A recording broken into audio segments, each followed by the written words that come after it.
We got smashed. Totally smashed. The loss of women voters over the past couple of electoral cycles is a big part of the loss. I believe that quotas are necessary as a short-term circuit breaker because what we're doing at the moment hasn't worked. Tom, thank you so much for joining us. It's so good to see you again. Great to be with you, Regid. Now, I'm really keen to talk to you about this topic of women in the Liberal Party and the idea of whether quotas will change that, because that has been a real subject of discussion in the last week. But I want to go back around 30 years to when Labor actually introduced this idea. What did women from the Liberal Party think about it back then? Yeah, Labor first voted to adopt gender quotas back in 1994. There was an activist called Sheila Fitzpatrick who led the debate at the Labor National Conference in Hobart. And some of the people who are frontline politicians today, people like Tanya Plibersek and Penny Wong, were on the sidelines or participants in that conference debate. It's amazing, the arc of history. Mm. But at that time, there were 5 women in the coalition shadow cabinet under Alexander Downer as the opposition leader, people who we still know today: Bronwyn Bishop, Jocelyn Newman, Amanda Vanstone, Judy Moylan and Chris Gullis. And they issued a statement after the vote in the Labor conference, and they said that gender quotas were effectively a vote of no confidence in the ability of women to participate in politics at the highest level. They called it a reverse form of discrimination. And they accused Labor of trying to treat the symptom of gender inequity and not the problem itself. So fast forward 30 years on, and the same discussion is being had in the Liberal Party, but this time it's because of the huge loss in the last federal election. Just politically, how much of a lack of women in the party was part of that loss? Well, the loss of women voters over the past couple of electoral cycles is a big part of the loss. You know, the rise of Teal MPs taking previously safe coalition seats and women deserting the party for a number of factors, including the leadership of Peter Dutton and policies that were viewed as anti-women or anti-family, have really bitten into coalition support. The Liberals are going to have only a handful of women in the lower house in the new parliament. It's going to be striking when Parliament returns on the 22nd of July to see just how few women there are sitting behind Sussan Ley.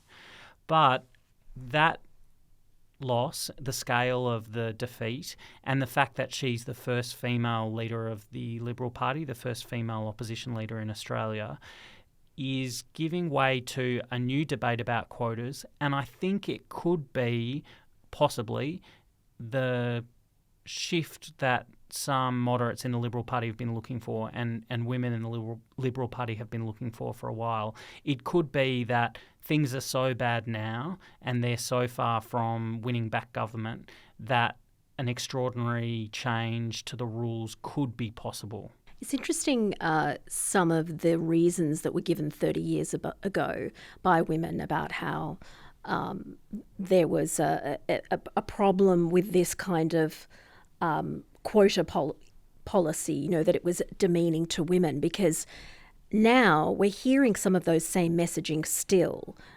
Angus Taylor, Shadow Minister, he said very recently that quotas are subverting democracy. You are a hard no to quotas. I've never been a supporter of quotas, James, because I don't believe in subverting democratic processes. The Labor Party does. We traditionally haven't in the Liberal Party. I think there's better ways of achieving this, and I've found that in my own professional career. Does that suggest that the party is not willing to change? I think it gives you a good sense of what opponents of quotas are going to argue.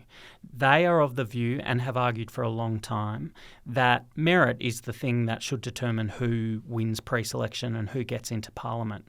And in one sense, that's a very straightforward argument, and you can understand why it would be compelling to a lot of people.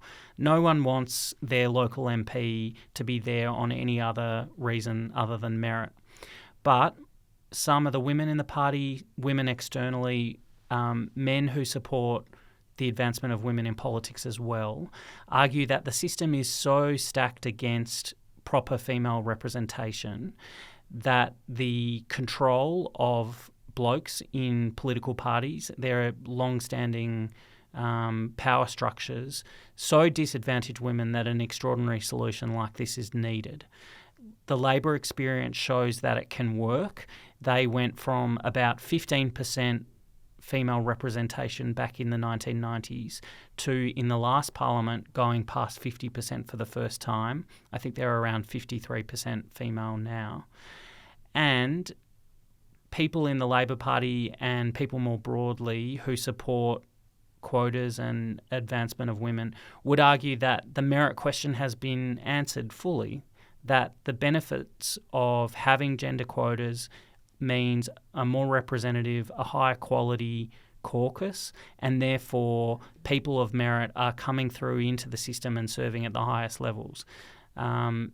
So those are kind of the battle lines. And we've seen that before in the Liberal Party. People on the right of the party who oppose it, people like Angus Taylor, Tony Abbott, the former Prime Minister, some of their supporters on the Conservative side of the Liberal Party, will continue to argue that. And it's possible that that is in part at least a kind of proxy battle against Sussan Ley and her leadership of the Liberals. We are going to talk a little bit about Sussan Ley, but one of the points made by Labor's Tanya Plibersek, she said that Nationals have quotas as part of the coalition. The Liberal Party do support quotas. They've got a quota of National Party MPs that have to be on the front bench. So they're happy to have quotas for National Party MPs. It's just quotas for women that they're not prepared to use. And you can even argue in our political life, compulsory voting is a form of quota, right? We want 100% of eligible voters to vote. So is this more than really an issue of Liberal values, that the Conservative side having to reassess the ideas that they've held and move more towards a progressive ideas that come naturally to Labor? Yeah, I think values is a really good framing for the argument that we're going to see play out in the next little while. People who oppose quotas, including some on the right of the Liberal Party, will argue that merit is the value that must be respected, that the party is better when it's reflecting that kind of approach, personal advancement, hard work, pull yourself up by your bootstraps, without advantage, without special treatment.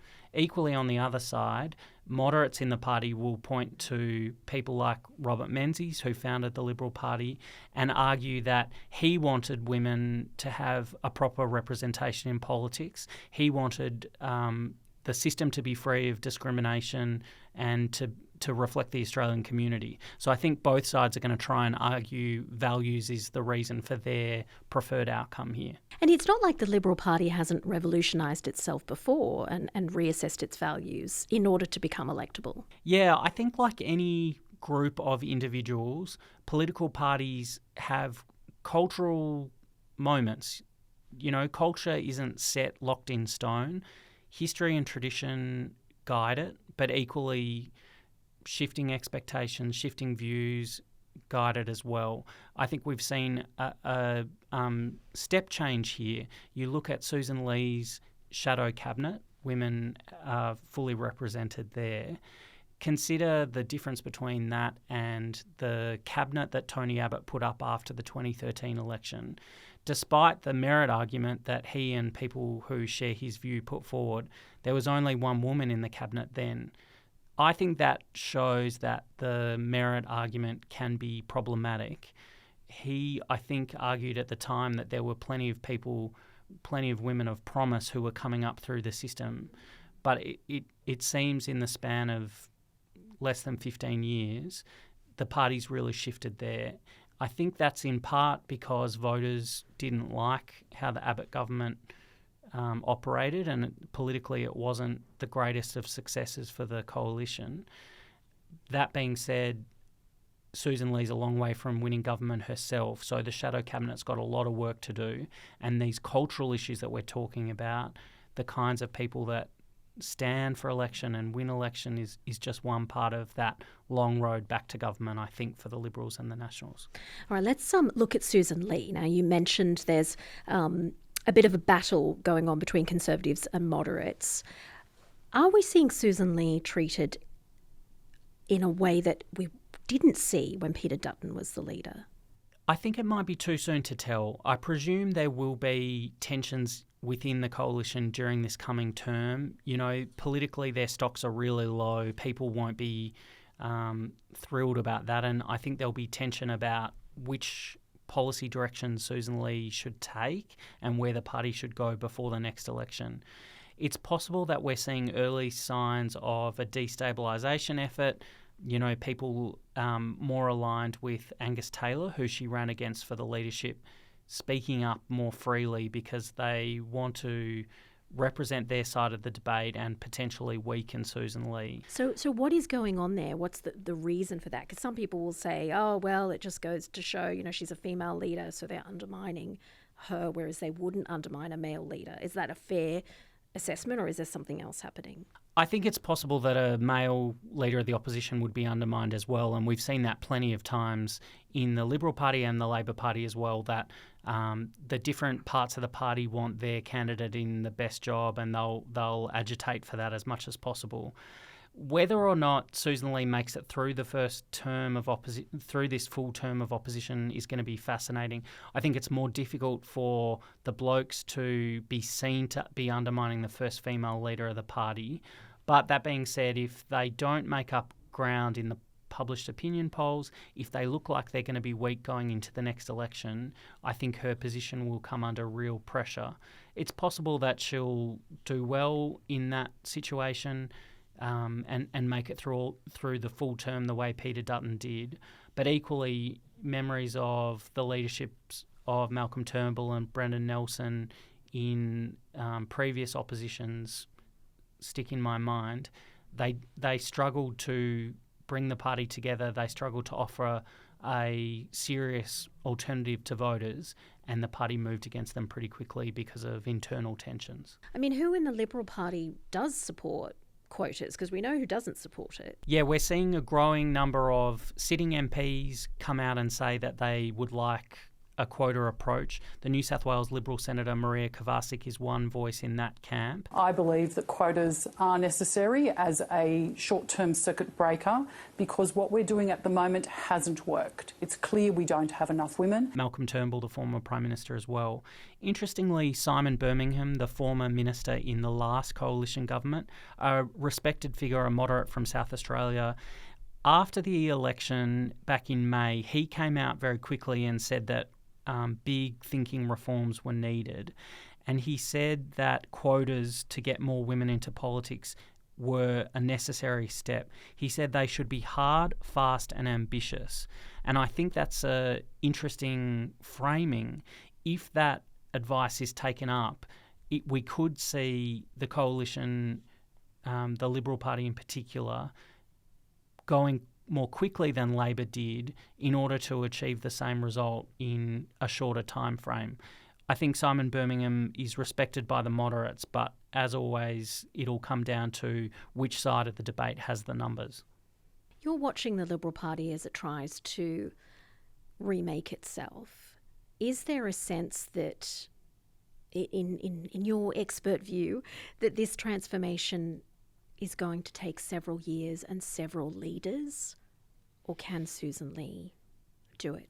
Whatever happens, I think it'll take some time. If they do go down the quotas road, there will be rule changes that take a long time to action. You know, the party executive, the organisational wing of the party in each state and territory will have to have their own debates, and we're only just in the very earliest stages of that. But if there are motions put up at various levels for quotas or some other mechanism to change the kinds of people that are being put up for pre-selection, it could be a good step towards Sussan Ley's legacy as the leader. I think on the mathematics alone, it's very difficult for her to win. she would need a huge landslide to win at the next election. Something the kind of landslide that we don't really see in politics. It would be more than 30 seats. So it's possible, and I'm only speculating here, but it's possible that her leadership could be a period of rebuilding instead of, challenging Labor at the election. And look, if they succeed in changing the party rules along these lines, that would be a significant part of that legacy. I'm not saying that she can't win. I'm not saying that, the Liberals are never going to get back into government. I don't think that's true. But at this point in the cycle, you would think that Sussan Ley has a very hard road to government. So it's possible that organisational changes and reforming the party could be one of the things that she's remembered for as the leader in years and decades to come. I thought it was interesting that Sussan Ley on quotas said she was kind of agnostic about it. Does that tell us that she is unwilling to bring in the really hard-lined reform that's needed? Or does it tell us that she actually can't? Yeah, there's a fascinating set of religious language being used here. She promised to be a zealot for the cause of women in the Liberal Party. Now, I'm agnostic on specific methods to make it happen, but I am a zealot that it actually does happen. Angus Taylor said he was going to be a crusader for the same thing. I don't think we have been as representative as we need to be. This is something I've personally crusaded on for some time, and I'll continue to, including women. I mean, even in my own office, I've made a real point of this. I think that's a reflection that she's the federal leader, but these rule changes have to happen in the state and territory divisions. Equally, I think it's in keeping with the promises that she's made to be consultative and to avoid captain's picks. And I think probably there's some political arithmetic involved. She didn't overwhelmingly win the leadership. She knows that there are people in the party room federally who don't support her and who will be looking for a reason to have fights with her. And I think she is smart not to try and impose her will. If she did impose her will and try for a top-down approach that forced quotas on the state and territory divisions, I think that would spark a real backlash, and she's probably being strategic in making sure that doesn't happen. So hands tied a little bit. Just finally, I just want to end where we started. When Labor introduced these quotas 30 years ago, doesn't it show that it's not a quick fix? It does take time for that kind of system to bear fruit. Yeah, it's taken 30 years. They've revisited the rules a few times and increased their ambition to get gender parity. But it shows that when a political party turns its mind to this challenge, and I think it's possible we'll see this same challenge in other kinds of diversity as well. Politics is overwhelmingly a white Anglo-Saxon business in Australia. Multicultural minorities aren't well represented in Parliament yet. But when a party decides that this is the approach that it wants to take and sticks to it, includes it in its rules and constitution and follows through, I think Labor would argue that the outcome is definitely worth that hard work, even if it has taken a few decades to achieve. Tom, we'll watch this one closely. There is definitely more to come on it. Thank you so much for your time. Great to be with you, Regid. Thanks.